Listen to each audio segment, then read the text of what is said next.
Hello, నమస్తే అండి. Welcome to our channel. ఈరోజు మనము రాయలసీమ స్టైల్లో చేపల పులుసు ఎలా తయారు చేయాలో చూద్దాం రండి. ఇప్పుడు వాటికి కావాల్సిన పదార్థాలు కడిగి పెట్టుకున్న చేపలు, దీనికి సరిపడేంత చింతపండు, టమోటో, ఉల్లిపాయ. అయితే నేనేం చేసినాను, ఉల్లిపాయ పేస్ట్ వేసుకున్నాను, టమోటో పేస్ట్ వేసుకున్నాను. ఇక్కడ జీలకర్ర మెంతి, దీనికి టేస్ట్ అంటే జీలకర్ర మెంతి, దీని పొడి కూడా నేను రెడీ చేసుకున్నాను. కరివేపాకు వేసి జీలకర్ర మెంతి కరివేపాకు పొడి కట్టుకున్నా చూడండి. ఇది కారము, ధనియా, పసుపు. ఇప్పుడు పెట్టుకున్నాను కదా గిన్నె, ఇందులో ఆయిల్ వేసుకున్నాము. గిన్నె వేడెక్కినాక ఆయిల్ వేసుకున్నాం.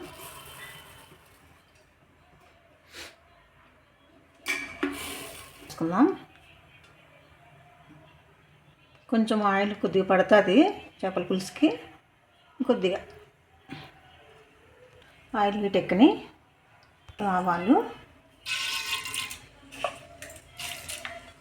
జీలకర్ర,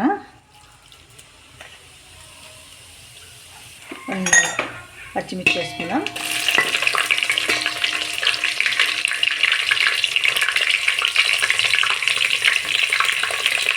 మిక్స్ వేస్తాం. కరివేపాకు,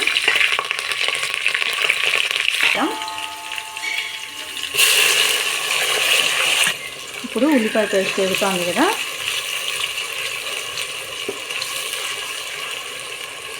ఇప్పుడు టమోటా పేస్ట్ వేసుకుందాం.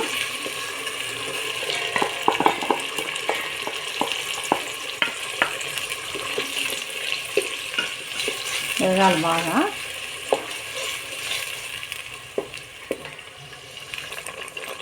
ఇప్పుడు ఇది ఎంత పచ్చివాసన పోయి ఆయిల్ పైకి వచ్చేదాకా ఉడకాల.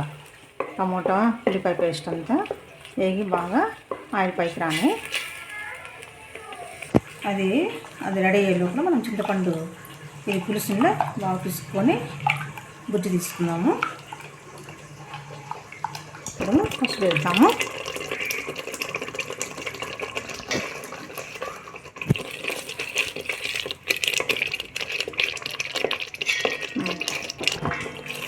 ఇప్పుడు కొంచెం కొబ్బరి, ఎల్లిపాయ మిక్సీ పట్టి పెట్టుకున్నా కదా, అది కూడా వేసేస్తాను.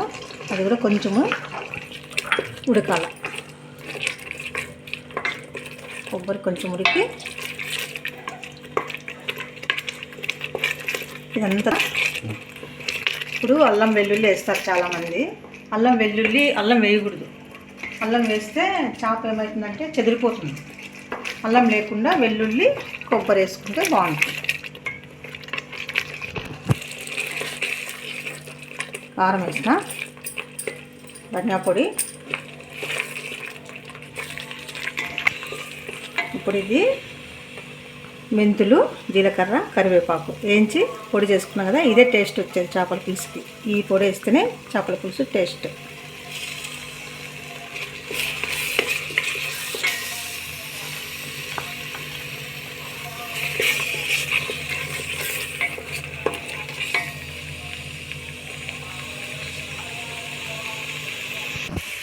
ఇప్పుడు పులుసు వేసుకుందాం, చింతపండు పులుసు.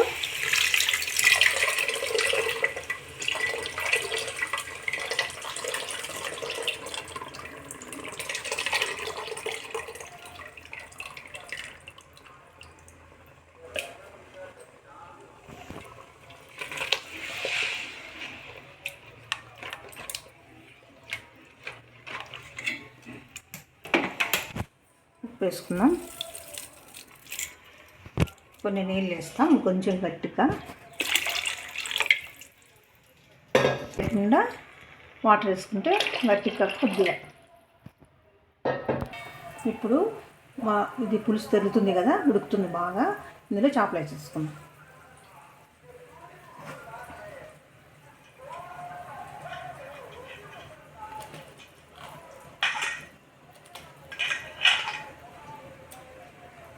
ముక్క వేసినాం కదా, చేప ముక్క.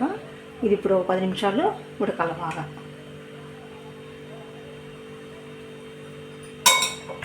కూర అయిపోయింది కదండి, ఉడికింది కూర.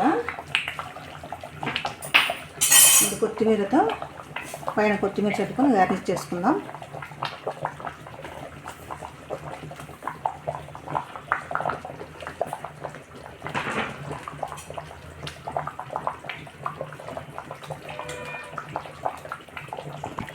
గుమగుమలాడే చేపల పులుసు రెడీ అండి. స్టవ్ ఆఫ్ చేసుకుందాం. చేపల పులుసు అయిపోయింది.